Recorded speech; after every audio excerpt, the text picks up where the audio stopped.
This is The Art of Startup War, and I am your host, Brian MacMahon. I am the sensei here at Expert Dojo, the fastest growing startup accelerator in Southern California.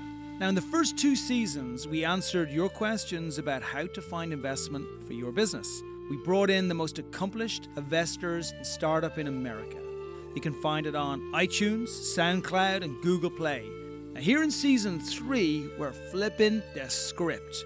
We're going to hear real stories from entrepreneurs who are in the trenches today. In these episodes, we're going to take our guests through the storytelling model called the entrepreneur's journey. We'll hear about what sparked their call to entrepreneurship, help they received along the way, forces they overcame, dark times and revelations. So join us every Tuesday, 10 a.m. Pacific Standard Time. Start the week a smarter entrepreneur. Morning, it's Brian. It is 10 o'clock. It is Tuesday morning. I'm here with a phenomenal entrepreneur, Scott.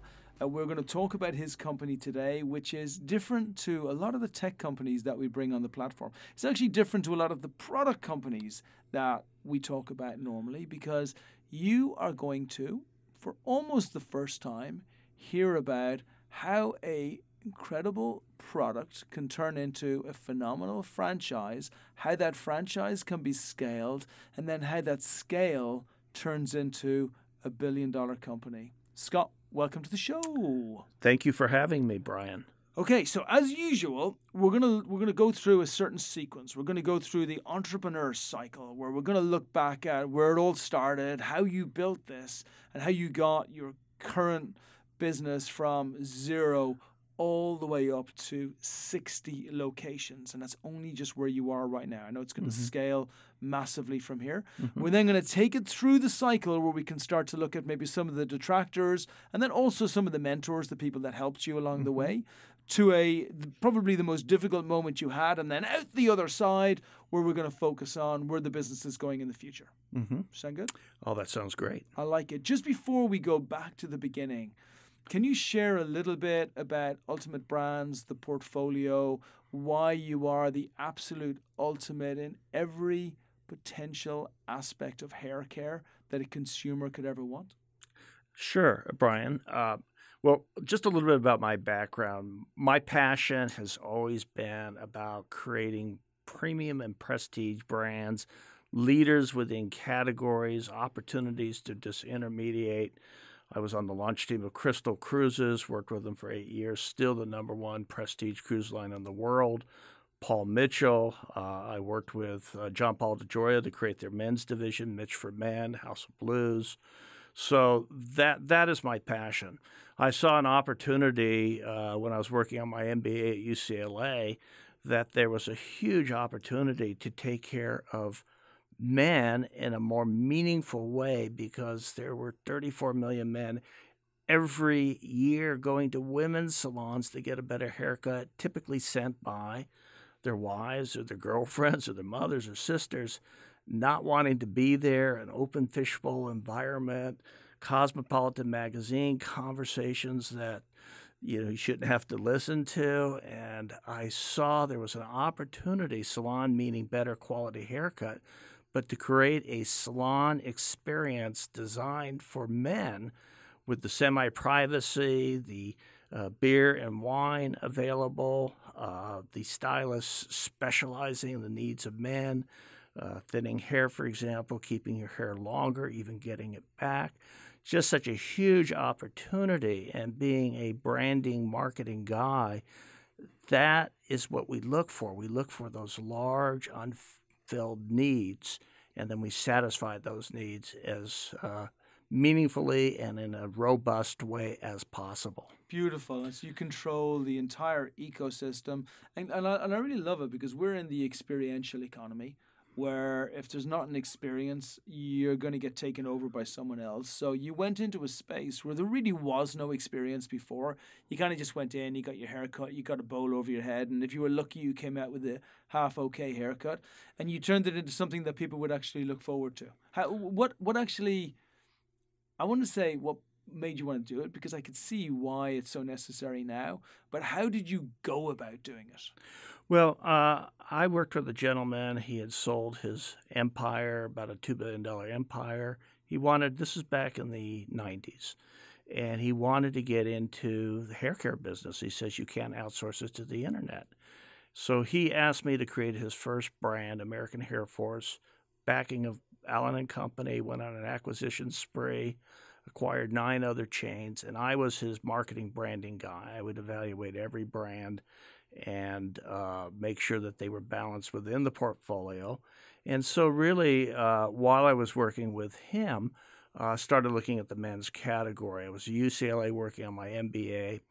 He ended up having issues with the board of directors. Unfortunately, he left the company. And I decided to make the 18-8 Fine Men's Salon concept my MBA project. And it started off just as a school project. And then in the early 2000s, working with another gentleman, Ron Love, who had built the Carlton International chain, we said, let's do this. And it started out organically. But when the economy hit the skids with the Great Recession and all the bank financing dried up, all my lines of credit dried up, we said, what is a way to drive the growth and get this thing funded? And how many locations did you have at that stage? Oh, we had only the 3 company stores. Okay, so 3 locations. Yeah, I mean, you could effectively say we've been 4 years in business because we started franchising just over 4 years ago. And then we've built this network, and we created a system, and we have locations all over the country. And last year alone, we did 2.5 million services. No, it's huge. And I don't want to fast forward too quickly. I want to just bring you back with the story. Mm-hmm. But I just wanted to emphasize, at this stage, you only had 3 locations. We only had 3 locations. Yeah, so I'm really fascinated to know how you went from 3 locations beyond that in a recession when you still hadn't started franchising, and actually each new location is probably going to cost you somewhere between $250,000 and $500,000 to fit out, get ready, and cash flow to until it's successful. Yes. Well, if I'm incorrect with those figures, tell me. Well, very close. The figures are close enough for an entrepreneur. We were very fortunate. We had some of the best and brightest. We had an outside development firm that was known for helping a company that had the right stuff really accelerate. And so they embraced us, took us on. Probably the best franchise brokers in the world who are still working with us. One of our top performers created his own company called FCC and now has over 200 of the best consultants in the world who is working with us to drive us to our next level of growth. We did grow fast, and there were some issues and consequences. We had to throttle back. We spent about 1.5 years consolidating, really focusing on support and training and giving more attention to franchisees. You know, entrepreneurship is romantic until you're an entrepreneur. Yeah. And franchising is even more challenging because as an entrepreneur, you just have to keep growing and watch the cash flow. But when you're franchising, you have to keep supporting almost more than you're growing. If you're not providing the support that they need, and especially as you're growing a business, it's incredibly challenging, right? Brian, that is absolutely true. We as the franchisors have to help. The franchisee, many of them have not been entrepreneurs before. It's easy to think, as an entrepreneur, it's not that hard, okay? But it is. It's challenging. And so you really have to hold the hands of the franchisee. And it's something that we learned. We learned that we have to provide more support. We have to be in there holding their hands. Now, some need more support than others. We mitigate risk. We don't eliminate risk. Of course. But people buy franchises because you've already built the model. So you built it from the 3 stores all the way up to 60 today. That is correct. Talk to me a little bit about what that journey was like. Well, you know, it was so exciting because, you know, again, as a branding guy, creating our own products, our own brands, and seeing literally millions of people exposed to that and enjoying and the feedback. It was a runner's high. It has been a runner's high. But we also I learned that your growth has to be managed and you have to be in lockstep with that growth, with that support, and helping the franchisee partner achieve their dreams.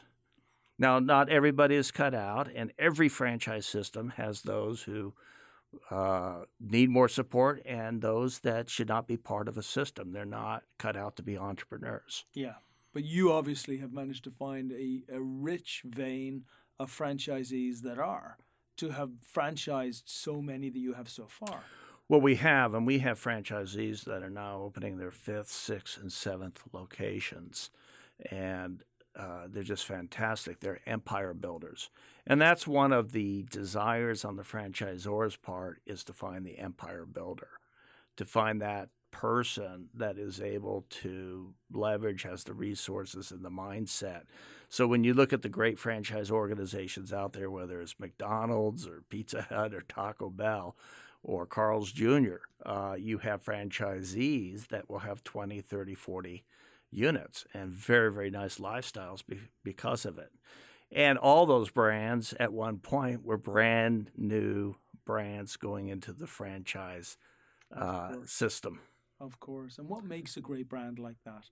And so we're going to look at your company a little bit later on in the podcast and see what the roadmap looks like to greatness. Mm-hmm. But when we look at McDonald's, obviously it's a multi-billion-dollar company. Mm-hmm. Is that normal within the franchising space? And what differentiates? So especially because we have 2 or 3 different types of audience who are listening to this. We have one who are investors, and they're listening to you, Scott, and they're saying, okay, great.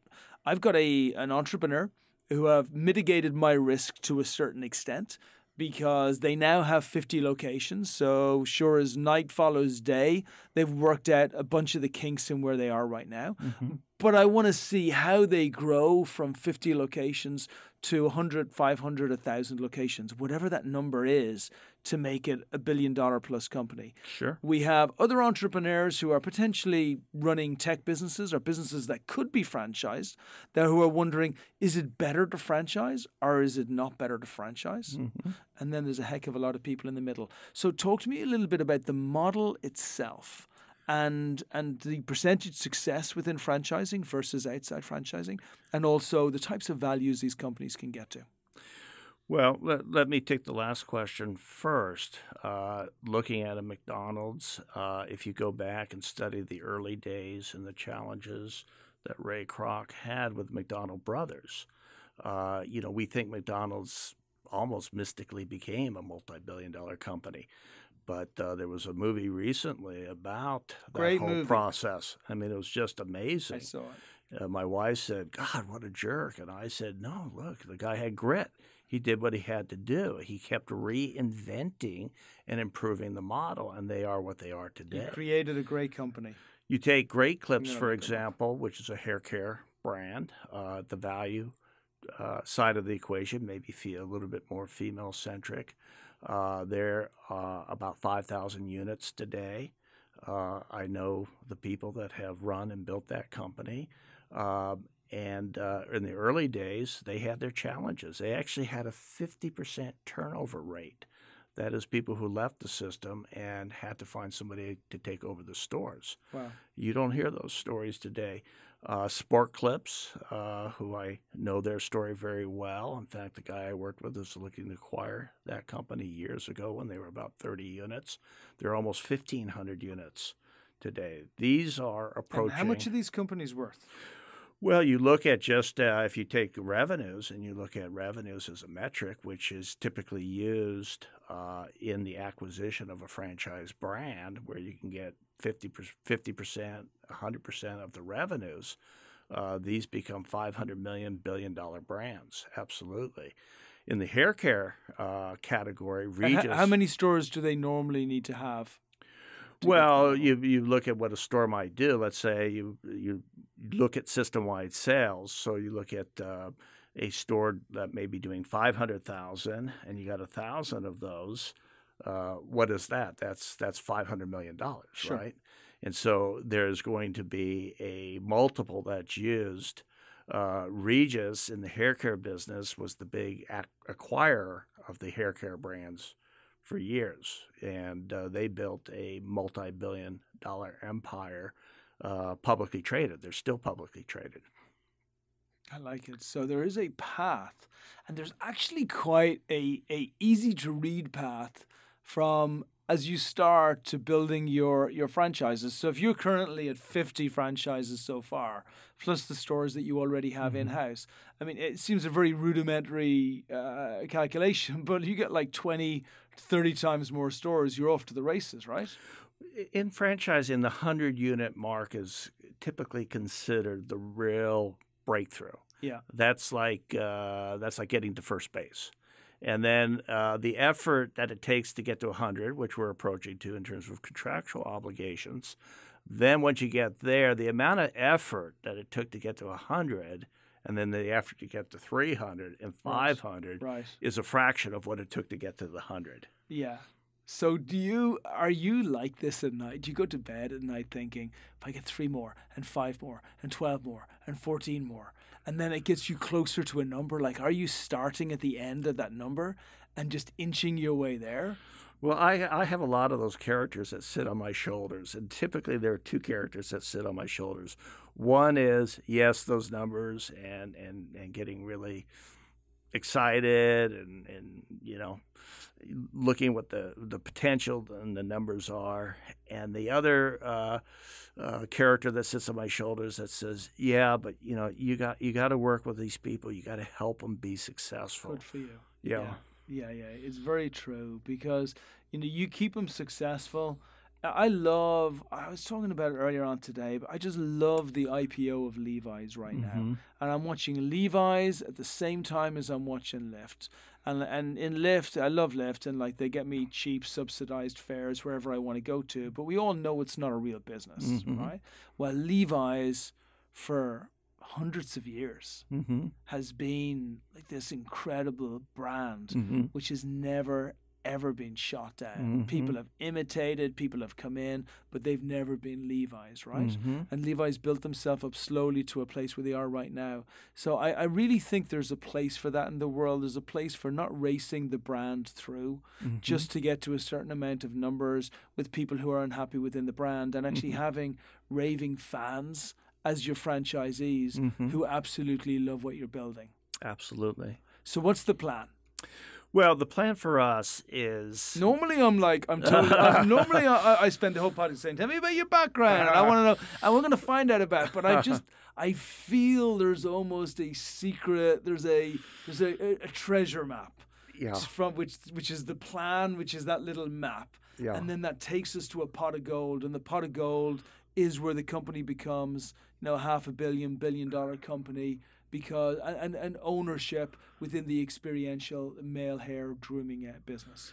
The vision is crystal clear to me, and sometimes I feel like I'm levitating as I dream and articulate that vision. But there's such an opportunity, particularly in the hair care industry, to disintermediate and bring technology and other resources and capabilities into that category. The category is prehistoric, chasing haircuts, which everybody can get a haircut someplace. But being both an experience and providing solutions, leveraging the technology, whether it's self-check-in, the membership models, for example, you look at Massage MV and the subscription model that they implemented successfully, we've implemented. We are experts in thinning hair. We now have consultation centers on thinning hair where we provide an ecosystem, a full spectrum of solutions to keep your hair longer and get it back, where we can teleconference with the doctors, a network of doctors, the best doctors around the country, where we can get into the prescription services. So my whole way of thinking, and our team, our leadership team, which is the best and the brightest, is to look for huge opportunities, unmet opportunities. The thinning hair area is a 50 million person opportunity. So you bring that into the men that need attention, the solutions you can now promote on a wider basis. Most customers or within 3 miles of work or home, but now we can go 20 miles and bring in customers for these added value solutions, and guess what? They're going to stay for the other services. So the way we think, we have an MBA mindset, we have a creative mindset, we have the best operational team in the universe, and all of this brought together with the right financial partners. It's just incredible what we are accomplishing and what we're going to accomplish. We've laid a platform. We have a system. We've listened. We've learned from our mistakes. Believe me, I've made my mistakes. I don't make the same mistakes twice. I will make mistakes in the future, but not the same ones. But the opportunity is just phenomenal, and we're going to accomplish great things. Okay, and we're going to talk about numbers in a second. But just going into the actual brand itself, really you're creating an entirely new category, which is hair tech, right? And how do you bring technology in so that people can actually have a better hair experience themselves? Right. And I like the way you've mentioned that you've actually got telehealth, where you can bring doctors and you can bring people who have got specific expertise within the hair space, who are actually going to be able to help people within the salon themselves. I know you're also looking at regrowth of hair as well. That's right. And it's about, like, what is it? Because it's one of the most obvious parts of our physical appearance. So what is it about your hair that could potentially be better? Well, with men in particular, and women, but men in particular have not had the kind of attention that they deserve. And, with the internet, social media, the self-awareness of how we look, how we feel, how we perform is being accentuated. What I recognized early on is, can we bring this salon concept and provide a better experience? But now we're in a space. We have 1,500 square feet. Then one of the questions is, okay, we're providing a better experience, but how do we every month we have to pay rent. How do we make the productivity on a square foot basis as great as it could be, to go from $400 to $500 productivity per square foot to $1,000? Oh, I like this. See, now we're back in my area numbers again. Yes. So how does the per square foot performance vary between a space that you're in, such as hair care, and other hair care, but then also maybe a restaurant, franchise restaurants? And how would you pit yourself in the leaders table against all of the franchisees out there, franchisors? Well, every retail business that is renting space is looking at the productivity of their on a square foot basis, and $300 to $500 per square foot is considered pretty doggone good. If you look at brands like Abercrombie and Fitch, for example, the former chief operating officer, I interacted with him at one time, and he said if we could hit $500 a square foot, that's phenomenal. Well, we have salons that are consistently hitting $500 a square foot. We get up into the $800,000 million range in the 1,500 square feet. Do the numbers, are pretty doggone good. But our franchisees that need more help, then what can we do to hand them that productivity? And so by bringing in the technology, we have a software system that is the absolute best in terms of how we interface with the customer, the various promotions, the automatic messages that go out. And so we're able to take that technology and combine it with the subscription model, for example, like Massage MD. That's great. But we also have a self-check-in. So the cost of the front desk services, because that's overhead. So if we can reduce front desk from $3,000 to $4,000 a month down to $1,500 a month, that goes right into our pockets as a corporate owner of stores, but it goes into the franchisee pocket as well. We look at our partners. So it's all about making sure that you have three stakeholders which have to be taken care of. One is the amount of revenue you bring in per square foot. The other is your cost per square foot. And the other is the experience of the customer while they're engaging with your brand. That's right. And they all have to dance in perfect harmony. That's absolutely right. And it's a kind of Shiva validity. It doesn't always go in a straight line. And when we see a drop in something, the KPIs or something isn't resonating, we have to ask why. But for example, we have consultation rooms in all of our salons. How do we use these consultation rooms? Well, by having counselors on thinning hair and a network of doctors that we can access virtually, Yeah. as And well I, as and I love that you're using these people remotely, so you're not having to pay for staff. That's right. We're not having to pay for staff. The doctors love it. Well, also that provides opportunity for online prescriptions, and we have partners in that area as well. And so through our strategic partnering, we're able to reach a wider radius of customers needing solutions, as well as the experience to be attended to and say, wow, that was a great experience. I felt special. And at the same time, to have solutions that they can't get anywhere else. Now we have a model that isn't just national in scope. Our model is becoming international in scope. There's nothing like this in the world. But we will always look for, that's my DNA, always look for ways to be creative and innovate, because once our database is about 1 million right now, and that's going up about 70,000 per month. Well, what can we do with that database? How do we communicate? How do we offer more services, value-added services? We all know what that's like. We go to a Starbucks, for example, and we have our cards, or we're online, and we're always getting perks or offers for new products or new services. And so we're taking a lot of that thinking that has really become kind of commonplace with other types of brands, and we're bringing that into the world of hair care, which hasn't been there. It's been prehistoric. Yeah, brilliant. So paint me the picture again. We got 50 stores plus 10 about 60. 60 stores, yeah. 50 plus 10 though, right? Right. Yeah, okay, great. Now, paint me the picture of what's going to happen this year, and also how much money you're going to raise this year to make it happen, because you're going to go into fundraising now. Right. So that you can drive the growth of the business. Talk a little bit about, we understand that these are, projections mixed with good stuff needs to happen at the same time. Yeah. But just paint how many franchisees you're targeting to try and get on for the rest of 2019. Right. And maybe we'll talk a little bit about 2020 and 2021 so people can see a vision of the future. Right. Well, we're beyond the startup phase. Of course. Okay. We're at first base.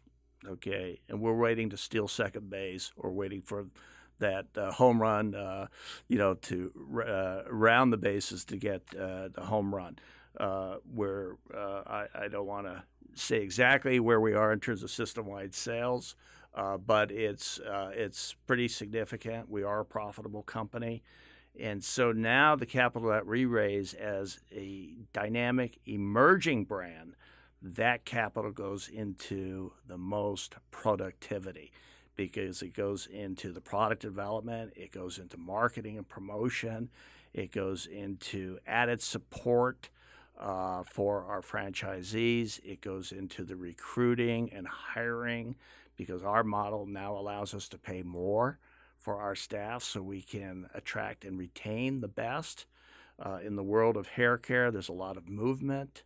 So now we have something that is far more desirable for the staff, so they want to stay with us. They have a career opportunity.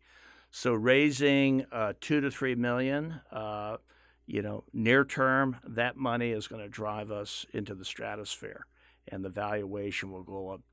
Not just geometrically, it's going to go up exponentially. Okay, so you raised $2 or $3 million, and that $2 or $3 million will allow, how many franchises do you think we can get on this year?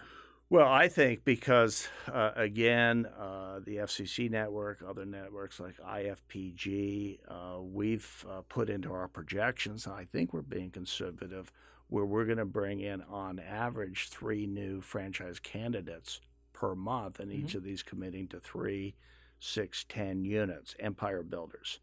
And so between what they build and what they're committed to, I think within the next 2 or 3 years, getting to 500-600 in terms of system-wide execution and development is absolutely achievable. Again, you go back and you look at our predecessors who I think have good models, but I don't think they have the models of the future, and they're at 1,500, 5,000 units. So to be 500 units, to be 1,000 units is absolutely achievable. But we're also building valuation because we have our own product brands that go into a distribution within our system, but there are opportunities to take those brands outside of the system. You look at Dollar Shave Club and some of the other brands out there. Dollar Shave Club sold a Unilever for $1 billion. Sure. Okay, they took advantage of the technology. They took And advantage Harry's is a good example of a franchise that actually rolled. Yeah, excellent example. And many of these brands. Warby Parker, for example, the high-tech, high-touch, they're opening, I think, 24 retail units. We know Amazon bought Whole Foods. So this high-tech, high-touch, leveraging the technology, the virtual consults, for example, but being able to touch the customer and interact with the customer, engage. The smile is more important than ever. Empathy is more important than ever. And I think a lot of the really great marketers and leaders realize this. You can't just have an online purchase. You need more because it gets to the point where you can online purchase everywhere. So the high-touch, high-tech experiences as well as value-added solutions is in our world. That's the palette and the paintbrush that we're using. And you've built a really strong team around you to help facilitate all these new franchisees, right? Oh, absolutely brilliant. To Nick, who you have on, who's a phenomenal broker who's bringing the new franchisees in. Yes. And that's another thing I notice about you is that you're very strong in building stronger people around you in specific areas of expertise, right? So you pick people who are phenomenal at one area and then you bring them in, and then another and another and another, and then you learn from them so that you can make sure that you have this great combined experience. First of all, thank you very much. I like people. Most people like me, but sometimes if they feel let down, maybe I'm not the most popular guy in the world. But I really, really love to see people succeed. Nothing makes me feel better than collecting smiles. And so far we've been able to attract. But they buy into the vision. They buy into the dream. That's what keeps them going. The grit and the fortitude to get through the vortex, which in the early stages of entrepreneurship, it's like going through the Donner Pass in the middle of winter. You got to get to the other side. But these guys, ex-P&G executives, one guy, leadership team was a Navy commander. Another worked for Vidal Sassoon. So we've attracted these people because they're connecting the dots. They see the vision, and it's what keeps them motivated. I love it. Okay, so we've covered your background, what makes you phenomenal. We've covered the business. We've seen the roadmap of the business. We've tracked it from when you had only 0 to when you had 3 stores to when you have currently 60, and then when you're going to have 500 stores. We've seen how you're going to do it. We've seen the team that are built around it. For the investors that are listening, you know that the company is looking for a $2 million raise right now, maybe a tiny bit more, but honestly, $2 million will be absolutely fine. Valuations and all those things can be discussed afterwards. No need to go through those on the podcast. What I will say, though, is for a company which is as advanced as this, because it's such a huge spur to growth, I think Scott's come up in a very realistic way to say, let's make this a win-win for everyone. So I think you'll be very, very, very, very, very surprised and happy when you go into the conversation. So a couple of things I want to finish up on. Sure. Number one, I would like you to talk a little bit about what it takes as an entrepreneur to build the biggest franchise in the hair care world, right? We're going to look back from 5 years' time. I'll rephrase it. The largest experiential hair care franchise in the world, which you have built already. And I want you to talk about what it took for you to be able to do that bearing in mind that other entrepreneurs are looking for this as inspiration for them to build what they need to build. And then we're going to finish with your contact details so everybody knows who you are and how to contact you. Sure. Well, there's an expression most of us are familiar with in business and finance, MBAs, called NPV, net present value. But I have a variation on that acronym. It's NPV, net present vision. So you look at the greats like Howard Schultz and Steve Jobs. I did a book on modern Renaissance man called Beyond Genius, where I looked at these personality types. And they have that ability. So we can imagine. Everything that exists was imagined. So we can imagine it's 5 years from now. We've built an empire. It's absolutely a raving success. Everybody thinks it just happened naturally. But working our way backwards, what happened is we disintermediated the system. We realized that we had to be more than the transaction, more than the experience. We realized that we had to leverage the technology, that we had to make our workspace more productive, that we were able to help others achieve their dreams and be successful and become great validators. And so the system started to feed on itself. We continued to innovate in product solutions, people solutions. And so it starts to feed on itself. It becomes very, very Cambrian. And it moves beyond just being a domestic model. It's become an international model because others in the world have the same needs to have this ecosystem of aggregated products and services, experiences and solutions. And so there's a tipping point where this whole thing just kind of explodes. It's like the garden growing in spring, not to be too corny. And so that's what I imagine 5 years from now has happened. And it's achieving that net present vision, bringing it to current, and then imagining it unfolding, then bringing it back to current. And we keep going through that kind of almost metaphysical process. And when we're there, we thank our angels. Beautiful. I love it. And Scott, how can everybody contact you? They can reach me at my email address, which is Scott, SCOTT, at 188.com. Now, those numbers are spelled out. Scott, SCOTT, at EIGHTEN, my cell, is it fair to hand out the cell?